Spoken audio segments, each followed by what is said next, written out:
അന്വേഷിക്കാൻ ഈ പറയുന്ന വിക്ടിംസ് അവരെവിടെയും പരാതി കൊടുക്കാൻ തയ്യാറല്ല. അപ്പോൾ രാഹുലിനെതിരെ ആരോപണം മീഡിയയിൽ മാത്രമാണ്, അതും ആരാണ് ഏതാണെന്ന് അറിയത്തില്ല. അതായത് സിനിമാ നടി എന്ന് പറഞ്ഞ പെൺകുട്ടി പോലും പല ആവർത്തി ചോദിച്ചിട്ട് പോലും പറയുന്നില്ല പേരാരാണ്. ഈ ചാറ്റിനകത്ത് സിനിമാ നടി അവർ തന്നെ പറയുന്നു അവരുമായിട്ട് മോശമായ ചാറ്റ് ചെയ്തിട്ടില്ല, പക്ഷെ അവരുടെ ഇതുണ്ട് എന്ന് പറയുന്നു.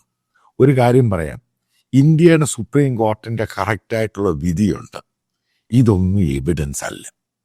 അതായത് ഓഡിയോ ട്രാക്കും ഓഡിയോ ശബ്ദവും ഈ പറയുന്ന സംഭവങ്ങളൊന്നും കോർട്ടിൽ എവിഡൻസ് അല്ല, അത് ഇൻവെസ്റ്റിഗേറ്റ് ചെയ്യാൻ ഉപയോഗിക്കാം.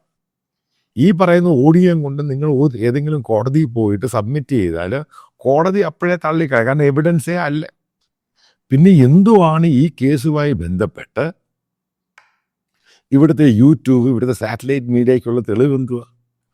അവരൊരു പടക്കം ഉണ്ടാക്കി വിട്ടു, പഴയ ISRO കേസ് പോലെ. അവസാനം എൻഡ് ഓഫ് ദ ഡേ സവാള തൊലിച്ചതുപോലെ ആയിപ്പോയി, അവസാനം ഒന്നുമില്ലാതായിപ്പോയി. ആൾക്കാർ കുറച്ച് പേരിരുന്ന് വായിക്കുകയും സൂഹിക്കുകയും ഇതിനെപ്പറ്റി കാണുകയും ചെയ്തു. ഇതാണ് എൻ്റെ യാഥാർത്ഥ്യം. അതായത് 1% പോലും മീഡിയ എത്തിക്സ് ഇല്ല.